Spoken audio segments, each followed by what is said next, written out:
yá ẹ bá mi pè bólógún ẹrú má pè bóníwọ̀fà ọgbọ̀n àgbọ̀ fẹ́fọ́ ẹ pè bólógún ẹrú ẹ bá mi pè bóníwọ̀fà ọgbọ̀n àgbọ̀ ẹbí tí a lọ lọ́jọ́ bí òní ìgbà ọdún kan ni. Ó yá ẹ bá mi pé o Nurse Favour pé dáadáa Nurse Favour ó pọ̀ létí Nurse Favour gbogbo aráyé rí gbọ́ Nurse Favour ó dún létí Nurse Favour ó yá ẹ tẹ́lu wọn ọwọ́ tó ṣá proper ọwọ́ tó ṣá nọ́mbà Nurse Favour Abíọ́lá ọwọ́ tó jọ ọmọ lọ Nurse Favour sexy lady èyí tí ó bẹ́ẹ̀ dé ọjọ́ bí rẹ̀ lè dìjẹ́ lọ́sàlá bẹ̀rẹ̀ Ebitigha ó yá máa bùgá wọn lọ ó yá máa tì gánsá ó yá máa tì gbóǹsó ọjọ́ bí rẹ̀ lè dìjẹ́ ó yá ṣe bó ṣe fẹ́ òun ṣáàdìlé happy birthday Nurse Favour Abíọ́dún Àmúsá ló ké sí mi lónìí o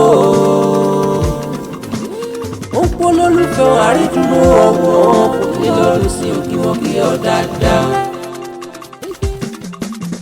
ó pé ń bọ́ ọdẹ́lu Ondo nílé fàádà rẹ̀ Ondo ẹ̀gìn màdẹ̀ nílé ọba orí tún rírọ̀ àárín lágbẹ̀dẹ̀ ọba rẹ̀rí jàjà òkun pẹ́pẹ́ yóò ní jàjà mọ́ ọ̀jàjà lẹ́bọ̀ mọ́ pé yín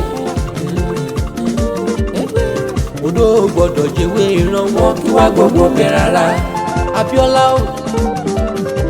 alágbẹ̀dẹ tẹ̀wọ́ gbàwó ilé bàbá tóbi yín lọ́mọ Ondo adọ́kọ̀ lórí ìràwé kí yọ̀rọ̀ mọ́mọ́ dá sí Ondo ará ìrèmọ̀gún ló ti bọ̀ bàbá ń bọ́kọ̀ darí bàbá òṣùbọ̀ lọ́nà oko Ebitigha ìgbọ́dún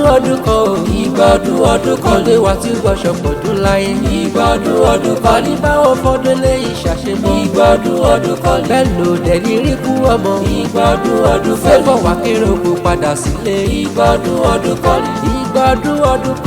ìgbọ́dún ọdún kan bàdí.